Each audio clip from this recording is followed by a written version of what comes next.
suna wajen Allah yana ciyar da su, suna can Allah ya tada rayukansu suna ta shawagi cikin aljanna, suna mana bishara, Allah khawfun alaihim wala hum yahzanun, kuma kada ku ji tsoro, kada ku firgita, kada ku yi dekuraje, ku zo dai hanyar mai kyau ce, muna jiran ku, za ku iske ni'imar da Allah ya mu.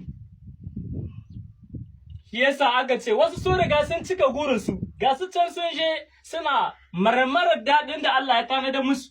Sai Allah yake cewa wa minhum man yantazir, wasu kuma suna nan suna jira su aiwatar da wannan alkawali da suka ɗauka na aiki. Suna jira, Allah ka sa muna daga ciki. Wama badalu tabdila, ba su sauya ba ko kaɗan. Allazina stajabu lillahi wa rasul min ba'di ma asabahum alqur lillazina ahsanu minhum wattaqaw ajrun azim. Su ne wa shahidai wanda ake baku labari, su ne wa suka amsa kiran Allah da manzansa, sun dawo daga wajen yaƙi, wani an cire mai hannu, wani an cire mai ƙawa, wani an ɓata mai ijiya, wani an maida ya masaki. Manzan Allah sallallahu alaihi wasallam yana wanka, bai ma yi da wanke ƙurar da ya ɗauko ta wannan yaƙin ba, Allah ya ce a koma, yaƙi bai ƙare ba.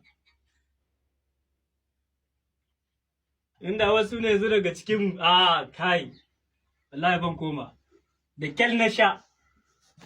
In dai don Allah ka yi bawan Allah da gaske kake, to Allah bai tozartar da aikin masu gaskiya. Wallahi ka je ka iske Allah, abinda za ka iskewa na ni'imar da zai ma ya yi abinda za ka tsaya cikin wannan duniya. Wama mata'ud duniya illa mata'ul gurur. Menene rayuwar duniya? Menene cikinta? Amma ka je ka ga sakamakon da Allah zai ma.